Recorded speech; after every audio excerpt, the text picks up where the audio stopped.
Hello, si tu es du genre à avoir peur d'exprimer tes émotions, si tu es du genre à avoir peur de dire ce que tu penses, ce que tu ressens, quelles sont tes limites et quelles sont tes valeurs, cette vidéo est pour toi. Bienvenue sur ma chaîne, c'est Modestina, ta conseillère en développement personnel, motivation, amour, confiance et estime de soi. Aujourd'hui, je veux aborder avec toi le thème de l'authenticité, car l'authenticité a un très grand pouvoir qui va te permettre de devenir qui tu es vraiment. Alors, qu'est-ce que l'authenticité? L'authenticité, de manière générale, fait référence à ce qui est vrai, à ce qui est authentique, à ce qui n'a pas été falsifié. Par rapport aux personnes, qu'est-ce que l'authenticité? L'authenticité, c'est le fait de dire ce que l'on pense, ce que l'on ressent, exprimer ses émotions, dire ses besoins sans forcément avoir peur que ça soit mal perçu autour de soi. De manière plus concrète, donc l'authenticité, c'est pouvoir dire à quelqu'un, voilà, ce que toi tu as fait là n'est pas bien, ou je n'apprécie pas ce que tu me dis là parce que ça ne correspond pas à qui je suis vraiment. Par rapport au travail, c'est avoir la capacité et surtout la force et l'audace de dire à ses collègues de travail, à son supérieur hiérarchique que quelque chose ne nous convient pas, que une certaine manière de travailler ne nous convient pas et que l'on souhaite que les choses changent. Par rapport à l'authenticité dans sa vie quotidienne, comment peut-on faire pour rentrer petit à petit dans l'authenticité? Selon moi, et comme je vous dis toujours, c'est selon ce que moi j'ai pu vivre et expérimenter au quotidien. Il faut savoir que avant de prendre conscience de l'importance de l'authenticité, j'étais du genre à avoir peur d'exprimer mes émotions, avoir peur du jugement des autres, avoir peur d'être rejetée, avoir peur de dire ce que je ressentais à l'intérieur, de peur que la personne en face puisse prendre la fuite ou s'éloigner de moi ou me rejeter ou que cette personne-là ne veuille plus vraiment avoir de contact avec moi.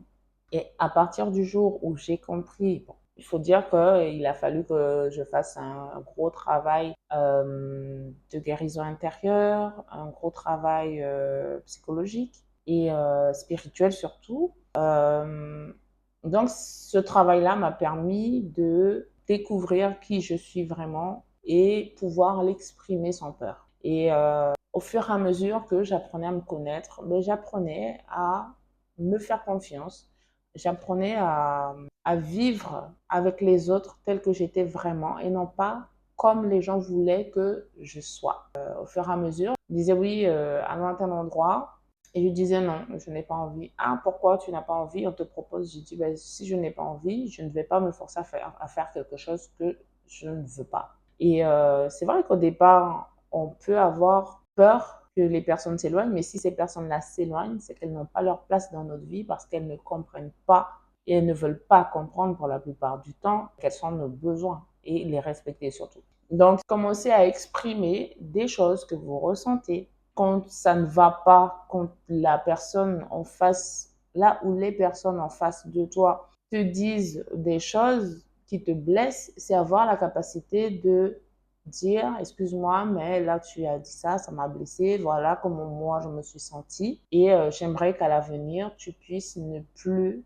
me sortir ce genre de choses ou ne plus faire cette action parce que ça m'a blessé et si tu continues à le faire, ça va continuer à me blesser et je serai dans l'obligation de prendre mes distances avec toi. Par rapport à ces sentiments, c'est avoir l'intelligence émotionnelle, avoir l'audace d'exprimer ses émotions et ses sentiments. Quand on est fâché, bah excuse-moi, je suis fâchée, je ne suis pas contente, je me suis sentie blessée. Quand on a des sentiments pour une autre personne, c'est avoir le courage de l'exprimer, même si ces sentiments-là ne sont pas réciproques. Il faut savoir qu'il vaut mieux exprimer ses sentiments et ses émotions que de les réprimer parce qu'il y a un dicton qui dit ceux qui ne s'expriment pas s'impriment. Et le fait de ne pas exprimer ses émotions fait que on va garder et ça va créer un mal-être intérieur et ça peut tourner en maladie aussi. Il faut savoir que le siège des émotions, c'est au niveau du ventre, au niveau de l'estomac, des entrailles et tout ce qui n'est pas exprimé est stocké ici et ça peut faire que souvent on a mal au ventre, ça peut créer des douleurs gastriques et je trouve ça dommage en fait de ne pas exprimer ce que l'on peut ressentir aux gens qui nous entourent par peur du rejet, par peur du regard, de ce que la personne en face pourra avoir sur nous, mais surtout par manque de confiance et d'estime de soi. Donc, être authentique n'est pas toujours chose facile. Ça, je l'avoue et je le reconnais. Mais c'est avec de l'entraînement qu'on peut s'améliorer. C'est avec de l'entraînement qu'on peut continuer à avancer et à faire comprendre aux personnes qui nous entourent que voilà, à partir de maintenant, c'est comme ça. Je t'exprime ce que je ressens, tu le prends comme tu veux, tu es libre de l'interpréter comme tu veux. Et moi, je suis libre de dire les choses comme je le sens, comme je le veux, mais surtout avec respect, bien sûr. Parce que le but, ce n'est pas de blesser les personnes qui sont en face de nous. Le but, c'est de leur exprimer ce que nous ressentons, quels sont nos besoins, quelles sont nos valeurs et surtout attendre que les personnes puissent respecter la personne que nous sommes. L'authenticité va venir te bousculer toi, mais l'authenticité va venir bousculer les personnes qui sont en face de toi parce qu'aujourd'hui, comme tu le sais, nous sommes dans un monde qui préfère jouer à un jeu où on ne dit pas vraiment les choses. Moi, j'appellerais ça concrètement et directement de l'hypocrisie. Nous sommes dans un monde qui prône plus l'hypocrisie que l'authenticité.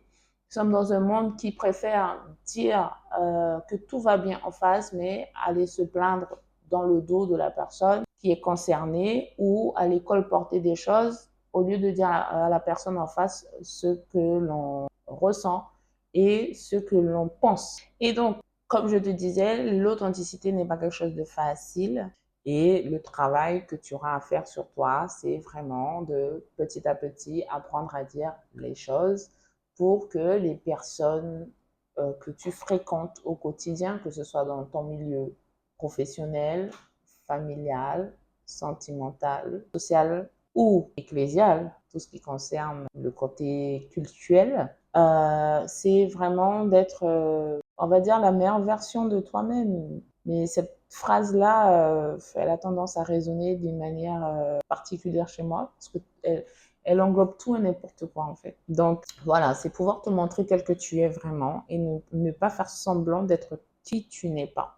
Ne pas faire semblant d'être une personne forte à l'extrême alors que dans le fond, tu es quelqu'un de sensible, de vulnérable, non pas vulnérable dans le sens négatif et péjoratif, mais dans le sens où vulnérable parce que tu arrives à exprimer tes émotions, tu arrives à exprimer tes sentiments, tu arrives à exprimer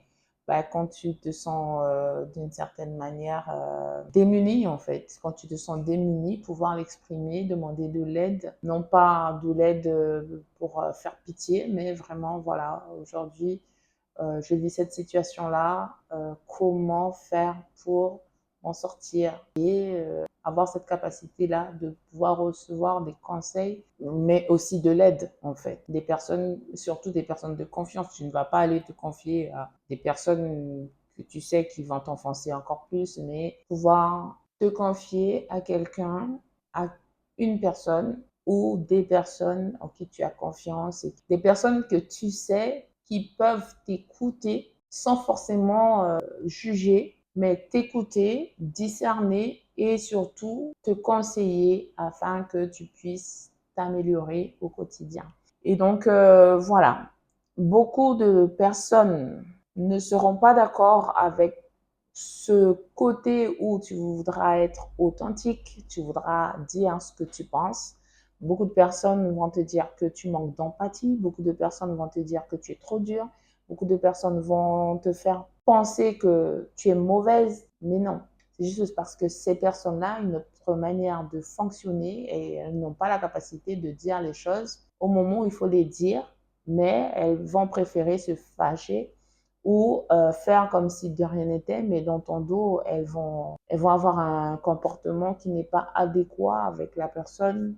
que toi tu reflètes, ou elles vont se faire des idées sur qui tu es alors qu'elles ne te connaissent pas en fait. Au fur et à mesure que tu vas avancer, tu verras que l'authenticité, le fait d'être authentique avec les gens qui t'entourent, va écarter beaucoup de personnes qui ne correspondent pas à tes valeurs d'authenticité. Mais ça va faire que d'autres personnes qui ont les mêmes valeurs, qui sont authentiques et qui osent te dire les choses telles qu'elles sont, vont se rapprocher de toi parce que vous allez vibrer la même énergie, la même vibes, et ça va faire que les choses vont changer en bien surtout, et les personnes qui ne correspondent pas à tes valeurs, ben, elles vont sortir automatiquement. Donc ne sois pas étonné de voir que certaines personnes vont prendre des distances, ou que certaines personnes vont parfois piquer des crises parce que tu ne veux pas rentrer dans leur combine, ou parce que tu leur dis ce qu'il faut au moment où il faut et quand il faut, parce que tu ne rentres pas dans leur façon, on va dire, malhonnête, malsaine d'exprimer les choses, ou parce que bah, toi, tu auras une ligne de conduite qui est différente à la leur, et cela va faire que tu pourras être mal vu, mais à partir du moment où tu sais qui tu es, d'où le côté connaissance de soi, à partir du moment où tu connais qui tu es, quelles sont tes valeurs, quels sont tes besoins et surtout tes limites, les choses vont continuer à rouler pour toi parce que tu as fait ce travail déjà sur toi, et maintenant ce travail-là permet de se refléter au travers de ton authenticité. Donc voilà, j'espère que cette vidéo t'a plu, j'espère que ça t'a apporté des conseils bénéfiques pour pouvoir devenir de plus en plus authentique,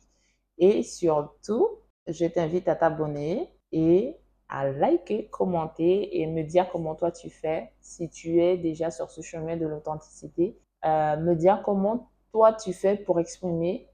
ton côté authentique au quotidien, et si c'est toujours facile ou si parfois c'est difficile. Donc voilà, je t'embrasse et je te souhaite une bonne semaine et à la semaine prochaine. Bye!